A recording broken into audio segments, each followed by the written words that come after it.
Okay, so now we're going to talk about multiplying integers. Integers, again, are just positive and negative whole numbers. So we're really talking about multiplying positive and negative whole numbers. Let's start with something we're already familiar with. Let's say, for example, we have 3 times 4. Okay, 3 times 4, we know that's 12. But why? Let me just remember, what does multiplication mean?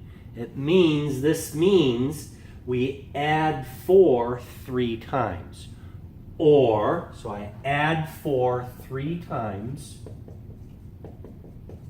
4 plus 4 is 8, plus 4 is 12. I could also think of this as adding 3 4 times. 3 plus 3 plus 3 plus 3 is also 12. All right, so this is how explains why a negative times a positive is a negative. Let's say, so again, we could also think of this as add 3 4 times. That's also 12.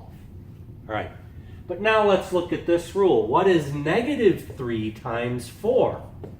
Well, the rule is a negative times a positive. The answer is negative 12, but why does it work? Well, the reason why goes back to what multiplication means. This means we add negative 3 4 times. So we have negative 3 plus negative 3 plus negative 3 plus negative 3. And now we're back to what we did in the earlier video, adding positive and negative numbers. Negative 3, if I owe 3 and then I owe 3 more, I owe it a total of 6. If I owe someone else another 3, that's a negative 9, and a total of owing $12, that's a negative 12. And then the same idea here. You know, if this was a negative, well, we can think of this as adding negative 4 3 times. Negative 4 plus negative 4 plus negative 4 is negative 12. And then we can think of the same idea with 2 negatives.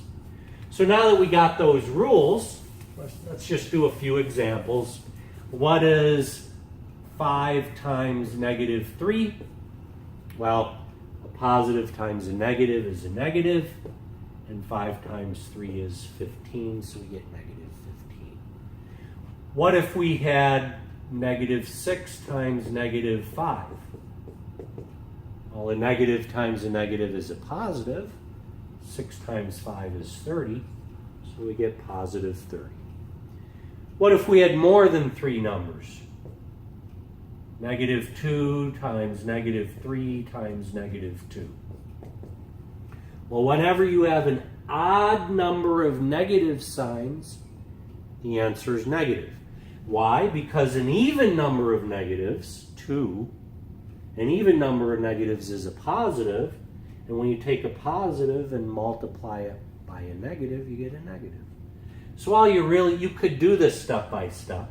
Negative 2 times negative 3 is a positive 6.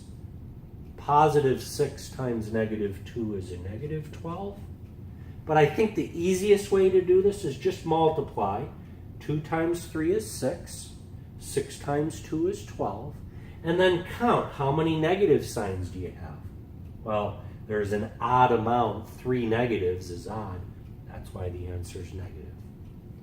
Let's say we wanted to multiply negative 1 times negative 3 times negative 2 times negative 1 times 4. Is the answer positive or negative? Count up your negatives. There's 4 negatives. That's even, so the answer is positive. And now just multiply. 3 times 2 is 6. 6 times 1 is 6. And 6 times 4 is 24. Again, it's positive because there's an even number of negative signs.